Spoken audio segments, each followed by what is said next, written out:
An ice age is coming, and it's not Milankovitch who says it, but glaciers are retreating.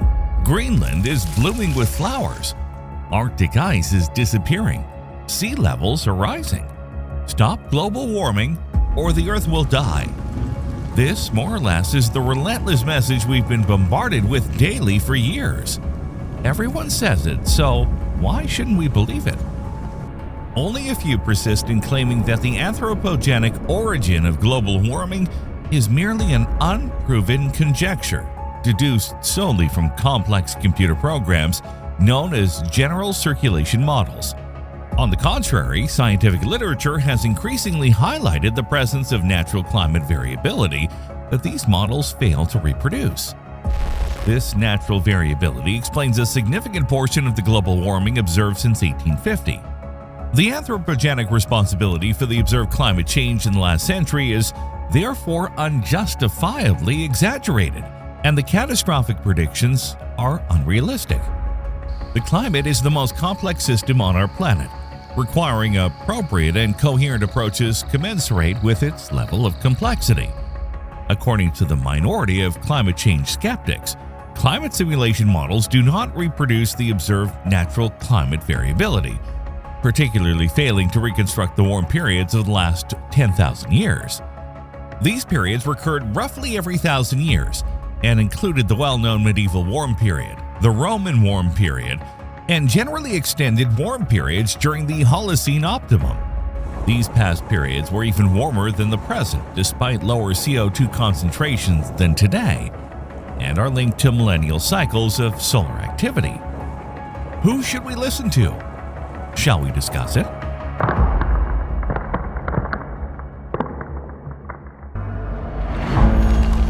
First and foremost, proponents of imminent climate catastrophe should confine their claims to the possible extinction of the human species, rather than the death of the entire planet and biological life in general. Our Earth has been around for about 4.5 billion years and has witnessed climate changes of such magnitude that the current one, assuming it's real, resembles the bite of a microscopic fly. No, the Earth cannot die or fall ill due to human activities. Let's not fool ourselves. We may believe we are powerful and invincible, but we are utterly at the mercy of natural phenomena, to which our presence means next to nothing. Let's consider the magnificent evolution of dinosaurs who thrived for around 180 million years, only to be devastated by the impact of a mere 10-kilometer diameter asteroid. Even worse would be the effects of a standard explosion of a giant star at a distance not too far from our Sun. No, the Earth is not dying, nor is it ailing. It continues its incredibly adventurous existence, never identical to itself, and ready, if necessary, to nurture life once again, something it has done several times before. In fact, Earth's recent past has revealed cycles of substantial fluctuations in average global temperature. The most evident proof is found in glaciations, which seem to have occurred approximately every 100,000 years. Between glaciations and even during them, notable short-term variations have persisted, capable of entirely altering the conditions under which life could survive. In essence, until about 10,000 years ago, glaciations affected Europe at intervals of several thousand years within the overarching 100,000-year cycle. Our lives literally revolve around cycles, sequences of events that repeat in the same order. There are hundreds of different types of cycles in our world and in the universe. Some are natural, like the change of seasons, the annual migrations of animals, or the circadian rhythms that govern our sleep patterns. Others are human-made, like the planting and harvesting of crops, musical rhythms, or economic cycles. What could have generated the altercation between glaciations and thawing on Earth? The answer emerged in the early 20th century from the work of Serbian mathematician Milankovitch. Through his studies, he was convinced that the entire cycle of major glaciations over the past millions of years could be described by considering that the Sun, Earth, and other planets are not perfect billiard balls moving in perpetually identical orbits and rotating in the same manner. Everything changes in the universe. Everything is in a constant state of becoming. Specifically, Earth's orbital path is currently nearly circular with an eccentricity of around 0.0167, However, that nearly implies that the difference between aphelion and perihelion is approximately 5 million kilometers. Not only that, in a cycle of about 92,000 years, the eccentricity of Earth's orbit can vary up to a value of 0.058 due to gravitational interactions with other planets, resulting in a difference between aphelion and perihelion that can extend up to 17 million kilometers. Another significant variation is the tilt of Earth's rotation axis to the plane of the ecliptic, currently at 23.4 degrees, which oscillates from 22.5 to 24.4 degrees in approximately 41,000 years. The third major variation involves the orientation of the axis, caused by the phenomenon known as the precession of the equinoxes. This leads to the shifting of the equinox line over time, rotating clockwise and completing a full 360-degree cycle in about 25,800 years. Consequently, Earth assumes opposite inclinations about every 12,900 years concerning the direction of fixed stars. Before moving on, these astronomical cycles influence the amount of solar energy that reaches Earth during different seasons and latitudes. For instance, when Earth's axis is more inclined, the temperature differences between seasons become more pronounced, with a less inclined axis results in more uniform seasons. Additionally, orbital eccentricity brings about variations in the total amount of solar energy Earth receives throughout the year. The combined effects of these cycles can lead to significant changes in Earth's climate. When the variations synchronize in such a way that the solar energy is concentrated in the northern hemisphere during summer months, warmer periods, known as interglacial periods, can occur. During these times, glaciers retreat and sea levels rise. Conversely, when variations lead to reduced solar energy in the northern regions, glacial periods can take place, characterized by extensive ice coverage and lowered sea levels. In this regard, it's crucial to understand that the alternation between glacial and interglacial periods is dictated by seemingly minor temperature variations. Consider that the average temperature during a glacial period is only 4 to 6 degrees lower than the average temperature during an interglacial period. Nevertheless, the observable effects are striking. During glacial periods, life on Earth becomes rather inhospitable. Thick ice sheets, much like those present at the poles today, extend over large portions of the Earth's hemispheres, covering much of North America and Europe, as well as parts of Asia and South America. With a greater amount of water stored in glaciers, sea levels significantly decrease. It is estimated, for instance, that during the last glacial period, the average sea level dropped by approximately 120 meters, transforming the Baltic Sea into a lake or turning the United Kingdom into a peninsula inhabited by mammoths and massive hairy rhinoceroses. During interglacial periods like the present one, on the other hand, the climate becomes considerably milder. Northern Europe largely frees itself from ice and sea levels rise. The concentration between Milankovitch cycles in Earth's climate has been demonstrated through the analysis of climatic data and geological evidence. Ice layers, marine sediments, and carbonate deposits in caves contain valuable information about climate variation over millennia, which can be compared to astronomical cycles.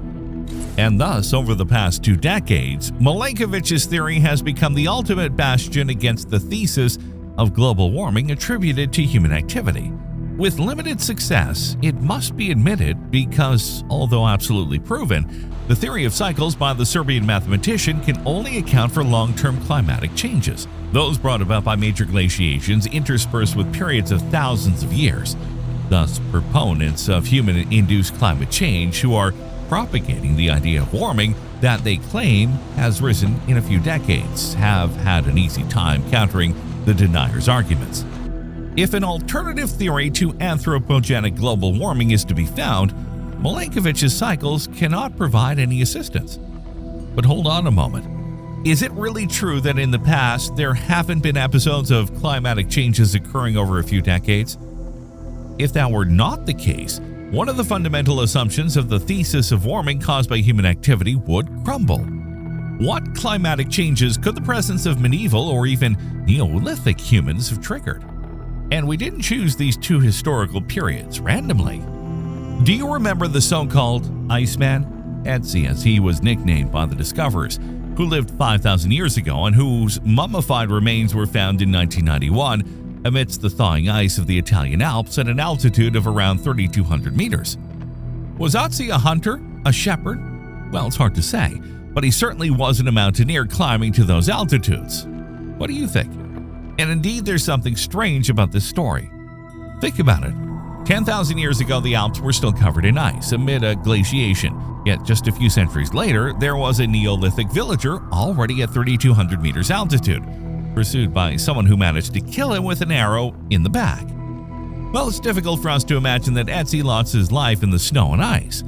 Much more likely, he closed his eyes forever in an environment where a sudden warming period had already cleared those altitudes of snow. This means that by 3000 BC, a tremendous thaw had already occurred, allowing people to move freely from Austria to Italy at very high altitudes.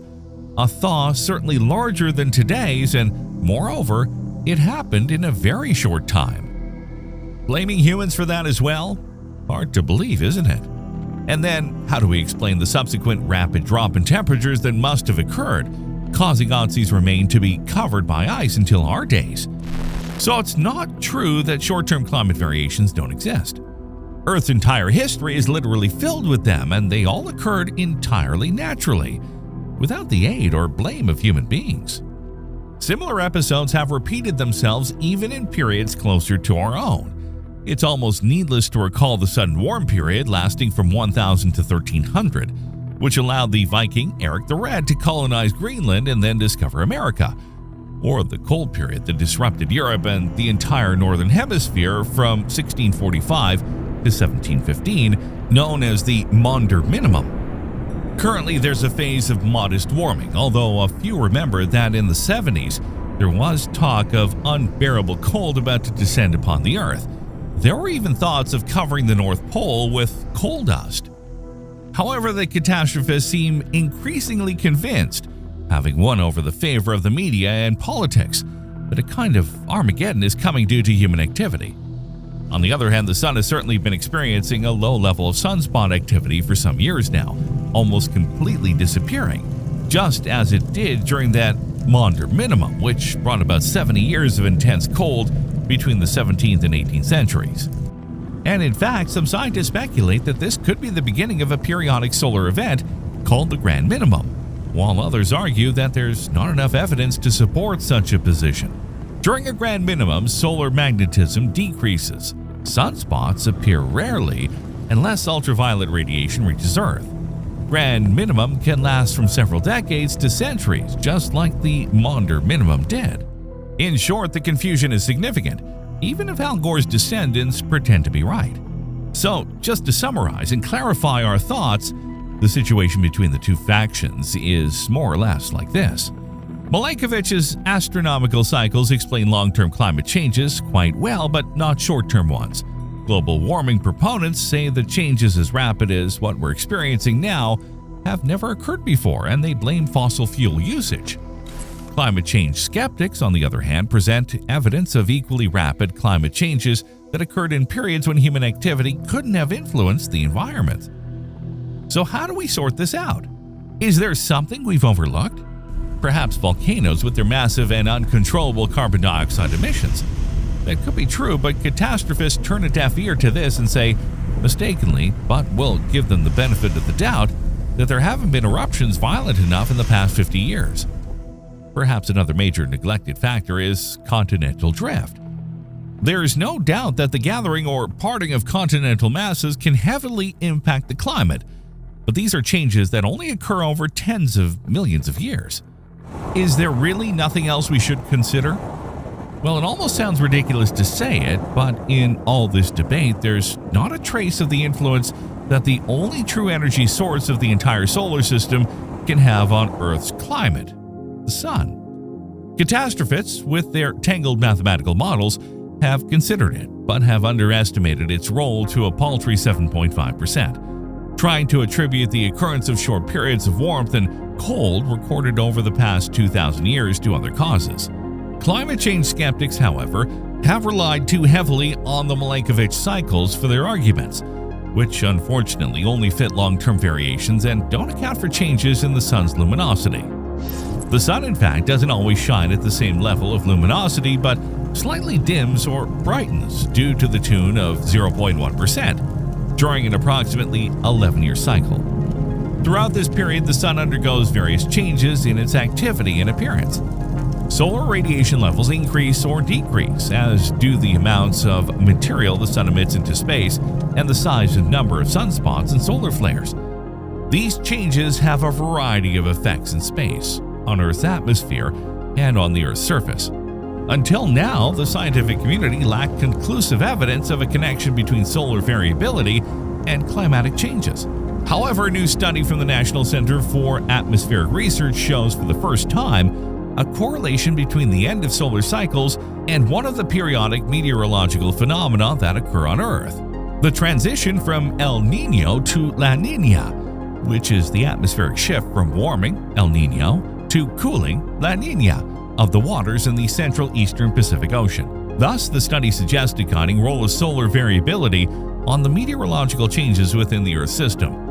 This connection between solar cycles and ocean currents might also explain the recent peak in warming observed in recent years, exonerating at least in part the anthropogenic activity. But the battle continues. It's a battle where, unfortunately, we don't know who the enemy is. Vast interests are at stake, and from all this, one can derive the bitter impression that even science has been put up for sale to the highest bidder.